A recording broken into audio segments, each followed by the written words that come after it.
Good morning, Paul. How's it going? Oh, it's going great.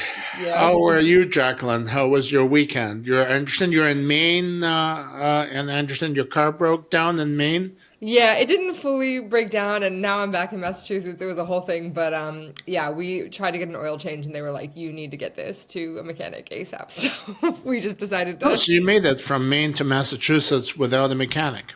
Yeah, well, we didn't know about it, and we actually we went to New Hampshire too. We went to the White Mountains. It was fine. Apparently, she's been leaking for a while, so hopefully it'll be okay. But we got to get her to the mechanic ASAP. But um, At least you're not by the side of the road with a yes. jack and Yes, that has happened to us in this flares. car, but thankfully not this time. She's gotten us far, but Do you have all right. flares in your car? I don't think so. We don't even have a spare tire anymore because my car is so old Used. that it's no, I didn't even use it. It got flat before we even put it on the car. That's how old it is. So it's fine. I don't want to worry our listeners with my driving habits, but and my parents listen to this, so they're gonna be like, "What are you doing?" So Your I parents, will. you allow your parents to listen to this? Listen, I don't control them. They have access to YouTube. Um, so let Hi. me let me walk through the headlines to divert from that. Hi, mom and dad. I am going to start in the middle this week because we're going to jump into the cover story as our main sort of talking point. So we had a guest editorial by Peter Nelson about former President Joe Biden's prostate cancer diagnosis, as well as a guest editorial by Eric Lefkofsky and Ned Sharpless about the untapped power of RNA. Claire wrote a story about a new AI tool that enables speedy use of ASCO clinical guidelines. And I wrote a story about the Public Affairs and Marketing Network rebranding to become the Cancer Marketing and Communications Association. It's also worth mentioning, even though it's not sort of one of our typical story order stories, that the cancer policy section, which was headed up by Claire this week while I was elbows deep in covering ODAC, was also a monumental effort, and there's a lot to check out. FDA Commissioner Marty McCary held a roundtable on talc being a carcinogen, and she also covered new FDA COVID vaccine policies. So yeah, finally, I'll talk about our cover story, which was a monster. The Oncologic Drugs Advisory Committee held its first session since President Trump's inauguration, and during two back-to-back all-day meetings, and that was Tuesday and Wednesday. So we had basically Thursday to write it. Four applications were brought before the committee. And Paul, I don't know if you want to say something before I dive into just what those were and give a brief, as brief as I can, overview of what happened, or if you want me to just to jump. It's actually an amazing story. I actually got very tired editing it, and I didn't even write it. So I don't know how you pulled it off. I mean, you definitely it was a team effort, but you ran the team. So my hat is off. Oh, in fact, I should put it on before I take it off. My hat is on, and now my hat is off. Um, for to you for having done this because that's no small thing, and the story is just interesting to me uh, uh, because FDA does still is a key word, and I hope forever has the capacity to manage something like this. The power, the intellectual power, the regulatory power to handle so many questions back to back, four of them.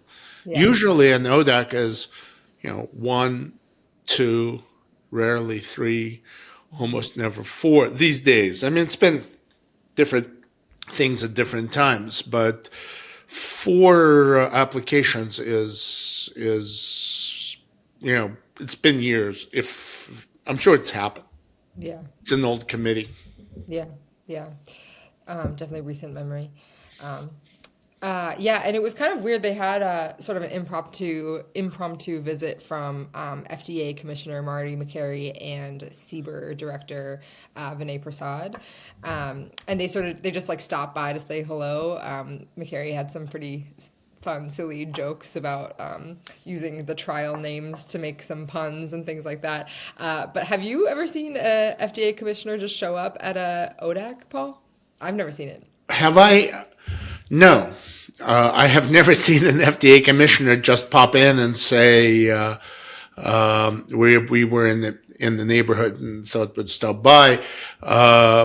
And both FDA commissioner and CBER director, the new one, Vinay Prasad, which is another part of the story. But yeah, and there's nothing wrong with that. That's just fine.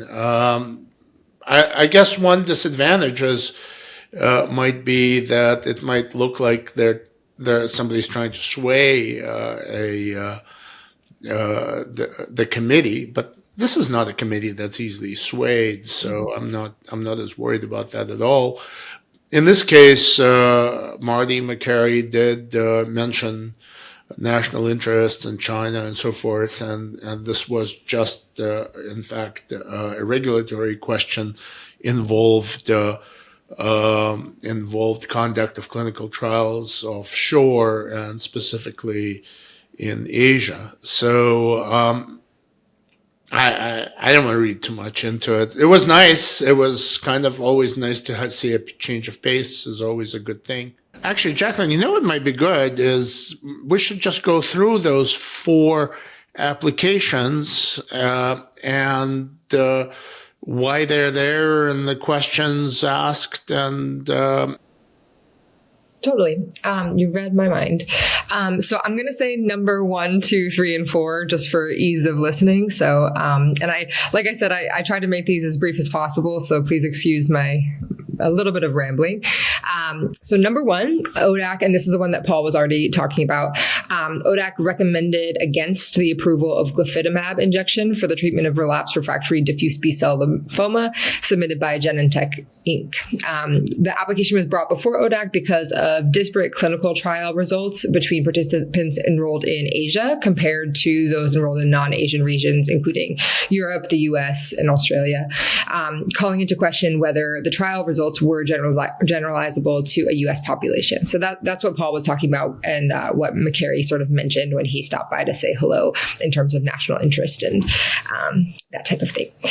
Number 2, ODAC recommended the approval of Darzalex Faspro, for the treatment of high-risk smoldering multiple myeloma submitted by Janssen Biotech Inc. The application was brought before ODAC for 2 reasons. I thought this one was really interesting. FDA was unsure of the clinical meaning of the trial's efficacy endpoints in smoldering myeloma because it's a precursor condition that's not classified as an active cancer. So that was just a pretty interesting sort of regulatory question. And the second reason was that the criteria used in the trial to actually diagnose patients with high-risk smoldering multiple myeloma, the indication in which the applicant is seeking approval is now outdated. So it's sort of like, how do we even test these people if we don't know who these people are?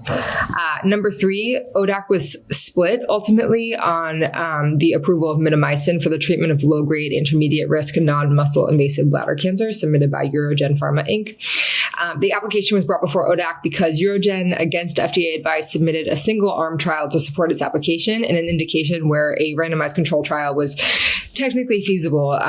It was not performed that way, though. It was, well, actually, to be fair, they did start a randomized clinical trial, but then they stopped it due to quote-unquote business reasons. Number 4, ODAC recommended against the approval of Talzenna for the treatment of metastatic castration-resistant prostate cancer submitted by Pfizer. This was easily the most decisive vote. It was the only unanimous one. And it was brought before ODAC, or the application was brought before ODAC because Pfizer tested Talzenna, which is an already approved biomarker-directed PARP therapy, in a biomarker agnostic population without powering the study to test the clinical impact of the drug on the biomarker negative patients. So basically, they just didn't make sure that it would work in biomarker negative patients. Statistically, they just looked at it in all comers. So that was a really interesting, I mean, they're all interesting. I love ODACs, but that's the briefest I could do in terms of explaining what happened. Yeah.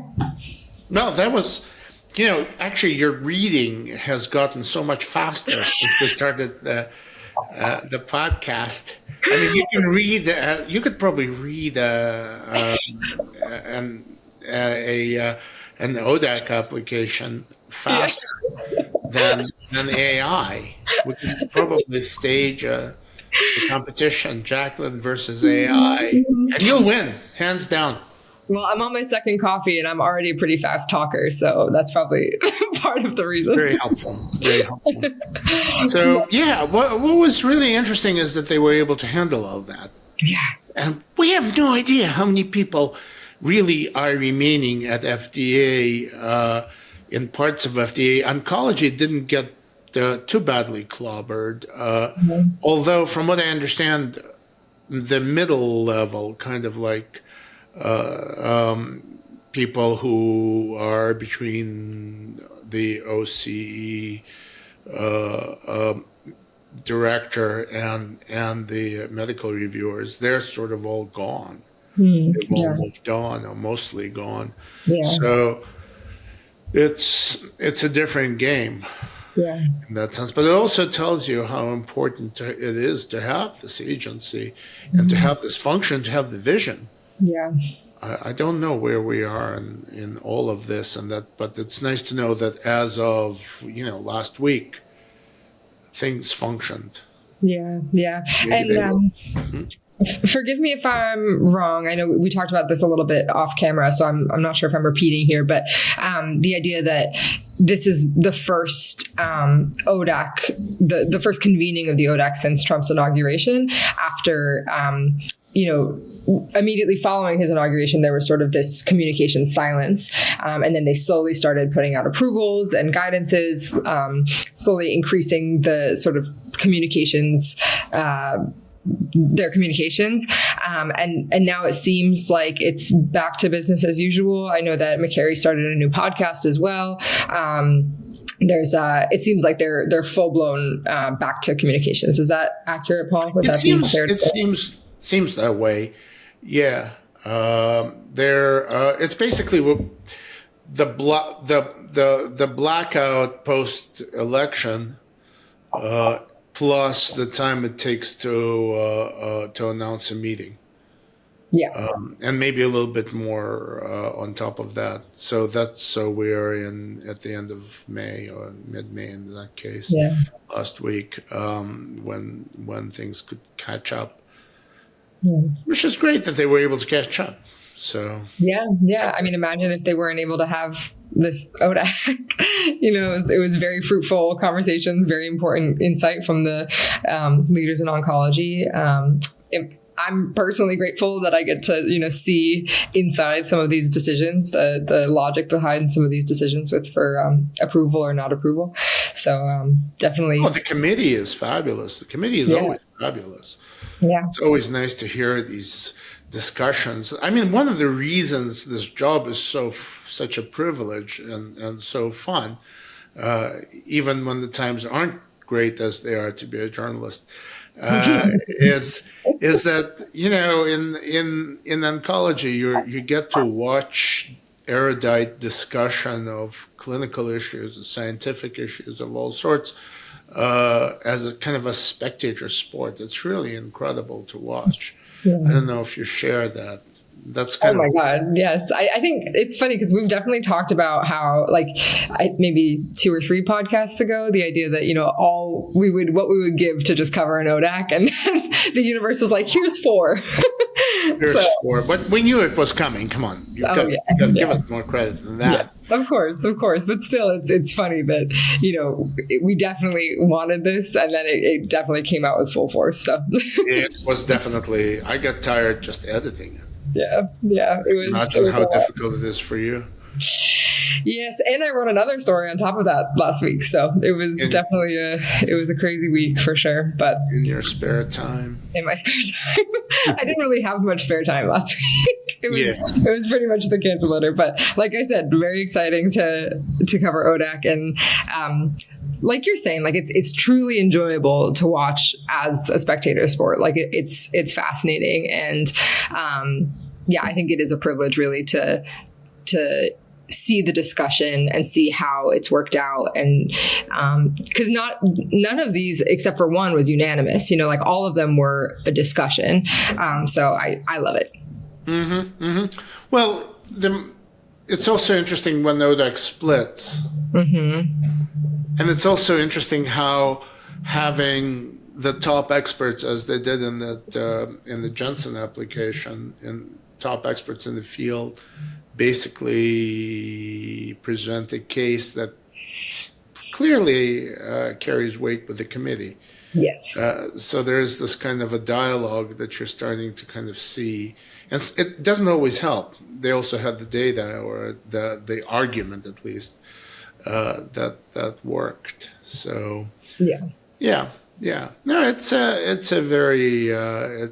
was a very interesting week in terms of, and ODAC was kind of the star of the week. Which also is great, because so much of the time was spent on just a cut here, a cut there. People fired here, people fired there. There was actually another bit that was very interesting, and it was just a brief, it was a lead brief in cancer policy, and that was the communications people from NCI kind of gathering for a party at Peter Garrett's house, and there was this photograph, and that's kind of the faces of RIF. I think that just being there and having that photo is so important, because we keep forgetting what it's. Well, we don't forget. We all know what it is. It's happening. We hear about it every hour, but nobody should forget. Yeah. It was nice to see them all together. It's nice to see them smiling. I know, their life isn't easy right now. They're going through a lot, but it seems like there's a lot of camaraderie between them, and support and sharing this together is one very, very, very small silver lining in all of this, I guess.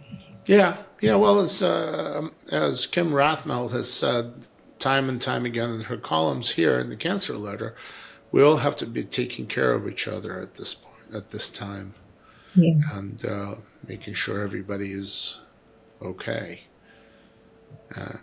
It's a tall order to try to figure out whether everybody is okay, because not everybody is going to be okay. But But it's a very sad time to be a journalist. All right. Well, I think we covered everything that was on our list. Is there anything that I'm forgetting, Paul?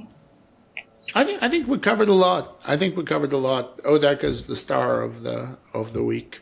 And again, my hat's off to you, and my hat is off to the committee members whose deliberations were the same as always, and to the people who processed those applications and prepared those reports and arguments and slides. And it's nice to see business as usual. Absolutely. All right. Well, thank you, Paul, and I will see you next week. Bye-bye. Thank you.